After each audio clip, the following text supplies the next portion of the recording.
Hi guys, and welcome along to another one of my course vlogs here, and once again we are taking a visit to Westridge Golf Centre rather than playing at my home course. Here on hole 1, playing actually shorter than the yardage there on screen, so we're playing about a 165 from memory. I've got an 8 iron in hand for this first shot. We're just off to the right of the screen there, and as you can see by the tracer, we have come up a little bit short on this hole, but not a bad shot to get us going. It was heading towards the flag, so we'll take it and move on towards the chip, which is a gap wedge, which I've been starting to chip particularly well again recently with the gap wedge. I've changed a few things that I was getting a little bit confused over the course of the summer period because of the way I was just trying to bump and run things more than anything else.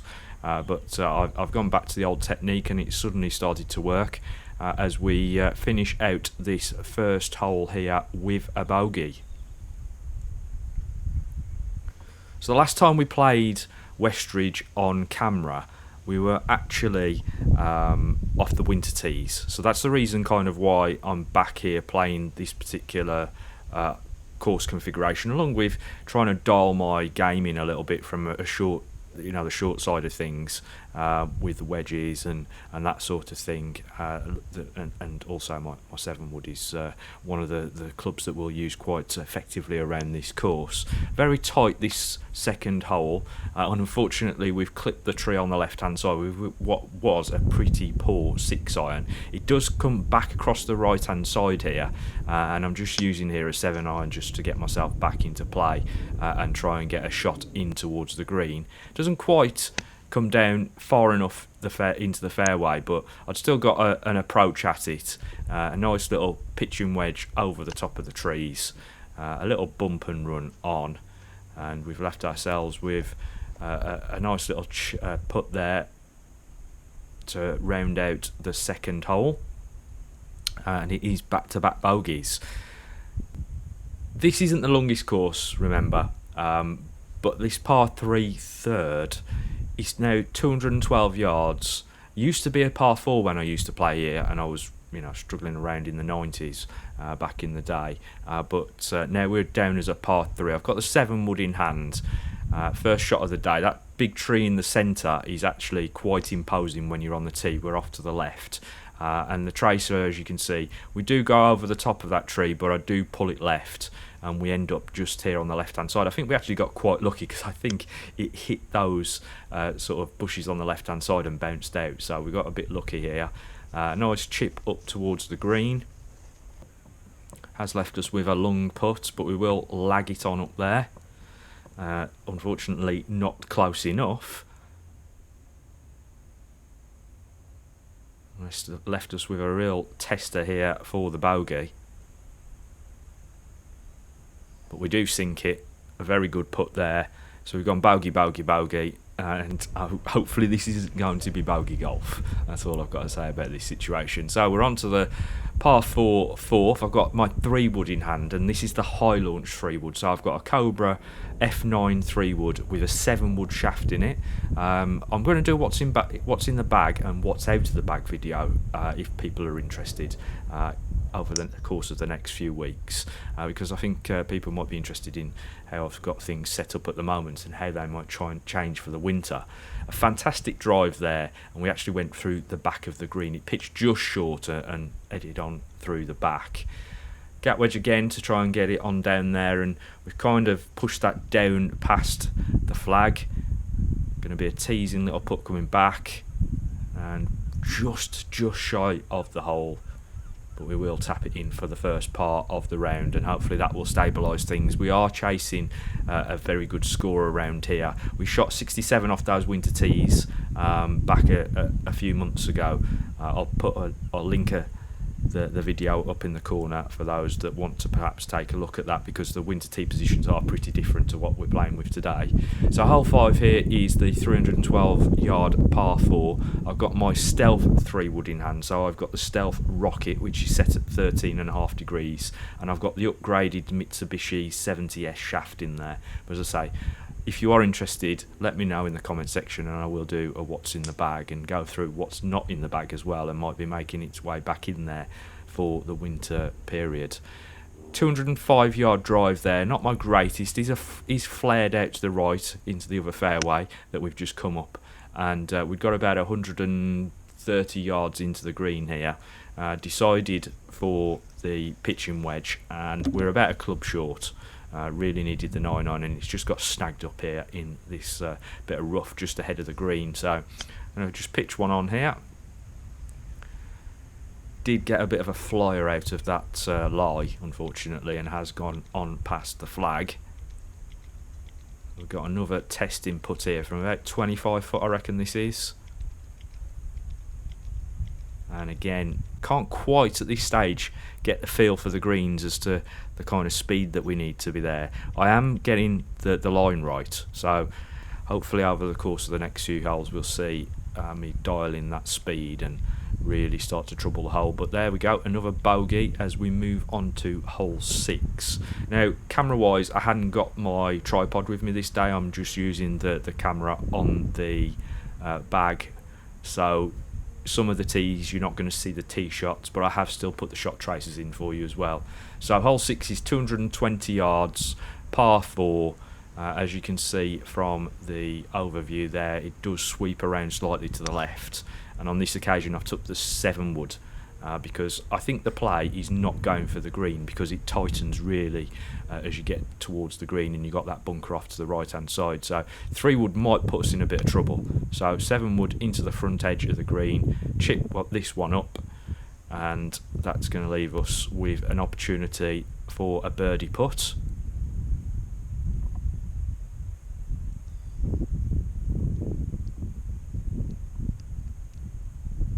Fortunately, again, still not quite there with the speed on these greens. They're quite a bit different to what I'm used to at my home course. So hopefully we'll dial that in shortly. But here we are, putting for the par, and we do tidy things up. So 2 pars already on this front 9 as we head into hole 7. Very short par 3, 95 yards apparently it's playing, but I reckon it's playing more like 70 if I'm honest from here. I'm literally going to chip a 56 degree wedge here. Don't quite get the aerial route that I'm anticipating. It's a very lowly flighted ball. Caught it at the bottom groove, and we've ended up through the back of the green. 60 degree wedge here. Lovely little shot this is back onto the green. Yes, I've left it a little bit short, but we didn't have much room to play with if we didn't want to go past the flag, and I don't know if you can see it from this particular camera angle, but you go too far past and you go into the bottom of the green on the other side. So another par in the bag as we step up to hole 8. 209 yards here from this tee box. I've got the 7 wood in hand. This is the distance for this particular club. Nice high flight we're looking for over this tree line, and hopefully landing soft on the green.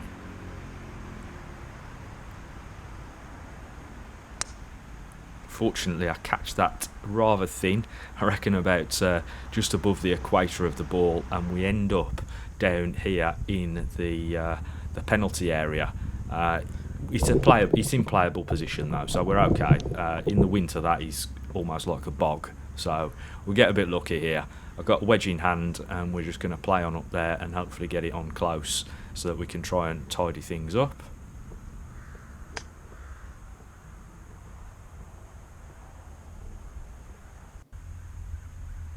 Nice wedge shot into the green. We've got a chance here at a par, and unfortunately once again just not quite there just yet with the putting.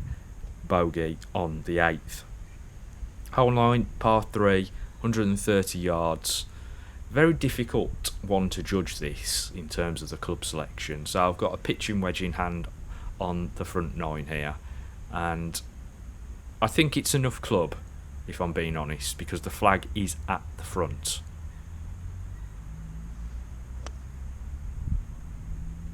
Nice swing on it. Was tracking towards the flag, just flared slightly to the left as it tailed off, and it's left us here a little bit short, but I'll take that, not too bad, as we chip on here with the gap wedge, and again leave ourselves with another one of those tricky little putts.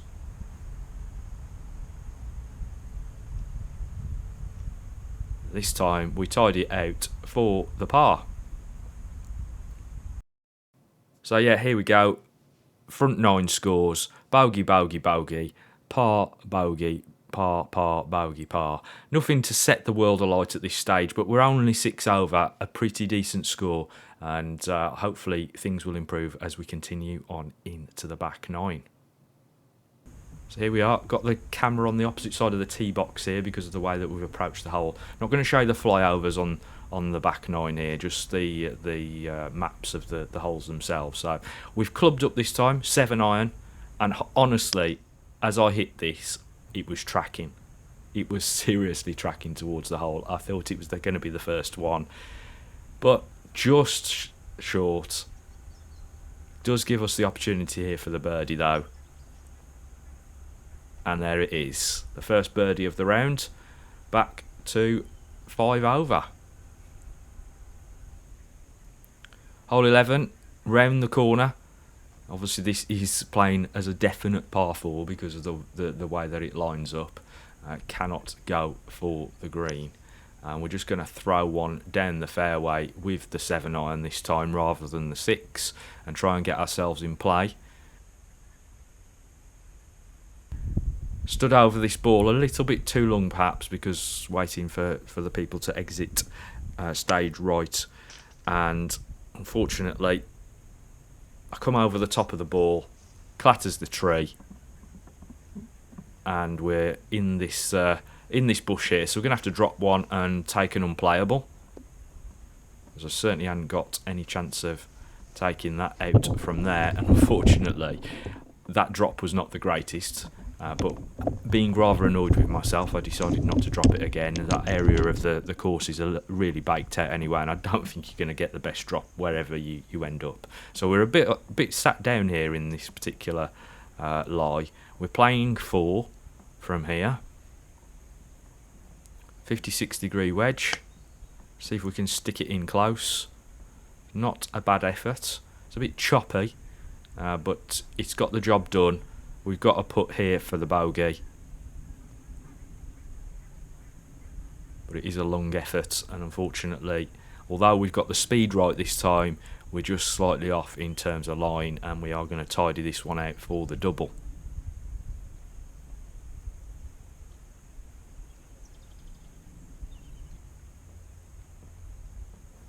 So as you can see here, moving on to hole 12, there's a couple of extra bags alongside and the guys are letting me through. Again, we're going to go with the 7 wood, but I started this one out a bit further right, and it's actually gone a bit further right, so we've ended up in the scrub on the right hand side here. As you can't even see the ball, so you can tell how bad the lie is, and just pump this one up towards the flag. Bounces probably pin high and just through the back of the green. Again, probably a little bit of a flyer out of that lie. And the putt onto the green. I didn't really take enough time over this because I was aware of the guys behind me. And we end up finishing this hole out with another bogey.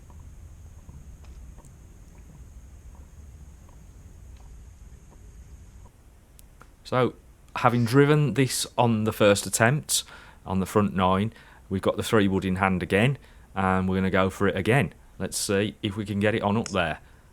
And this time, we do hit the distance, but we flared it a little bit right, unfortunately, on this occasion.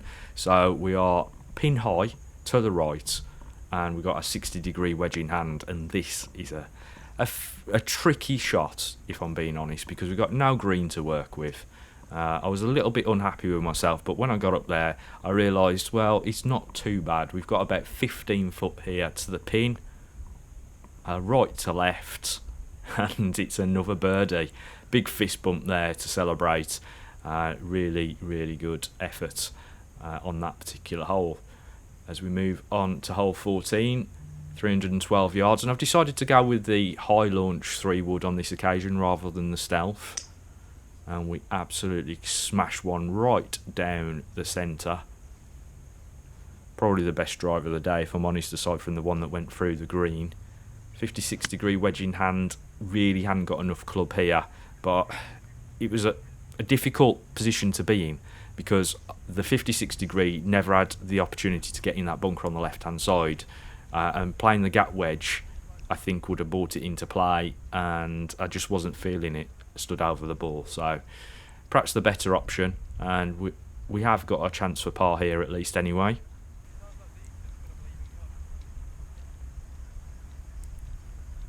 That one slides on by, and we tap that one in for another bogey. Okay, hole 15, 220 yards, 7 wood in hand. Same play as last time, effectively. Not going for the green, playing it as if it's a par 4. Want to get right into that centre point on the green, so that we've got a nice chip in and a look at the flag, which we've got again. So we've got the wedge, 56 degree. Caught this one a bit thin, and it does really well to get on up towards the green, if I'm honest. So we got an uphill putt though, so not the worst shot selection in reality. Left to right, just short. Didn't really give it enough beans, but we will tap it in for the par.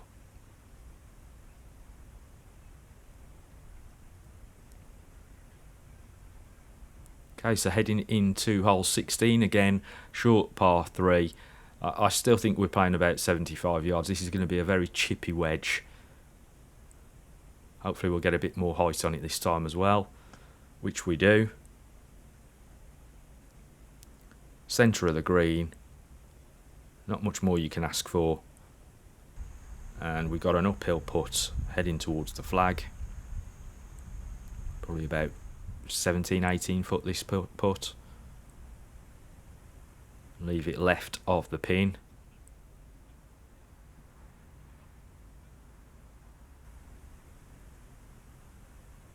And there we go. We tied it out for the par.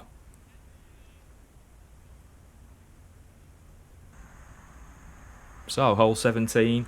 Again, 7 wood in hand. This time we want to try and execute on what we didn't execute on last time and get it up and over the trees, which we do. But I've pulled this slightly left, which, as you can tell by the worrying walk across, just trying to keep an eye on it because the tee box for 18 is right there as well, and didn't know how much distance I'd got on it. 60 degree wedge. Wait until we get up there and see how close I put that. That's a get out of jail free card there with the 60.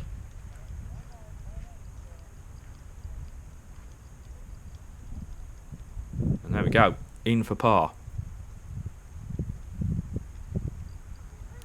Right, on to the last 130 yards.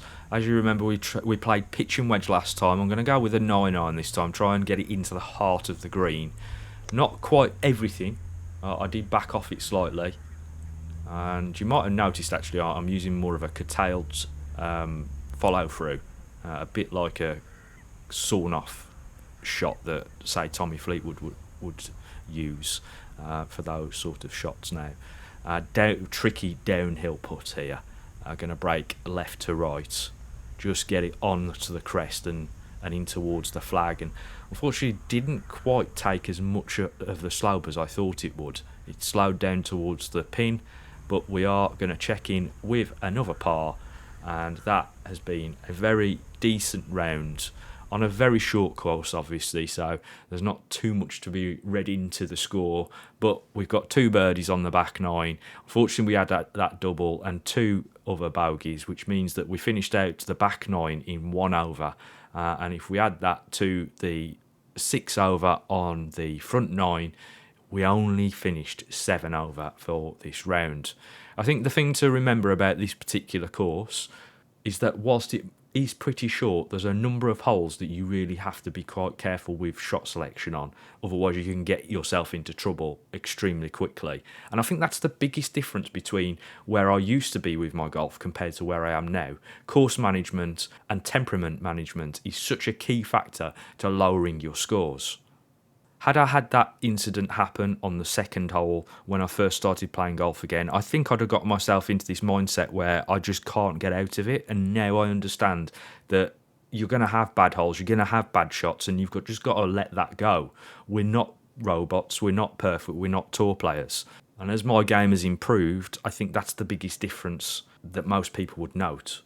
as with a lot of other players, I used to be one of the angriest golfers on the planet.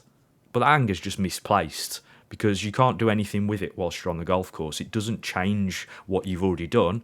Only you can do that. Just play a better shot next time round. So all in all, we shot a 69 on this round. That's 2 more than we did off the winter tee blocks, and I think that's actually a very decent score. But what do we think, guys? Do you want to see another round at this course? Because I actually think there's a possibility that I can go under par around here now. Let me know in the comment section below what you thought about the round. Let me know if you're interested in that What's in the Bag video. And if you have enjoyed this one, don't forget to hit that like button. And if you're new around here, subscribe to the channel so that you know when my new content drops. Have a great round the next time you get to play. And don't forget, one shot at a time.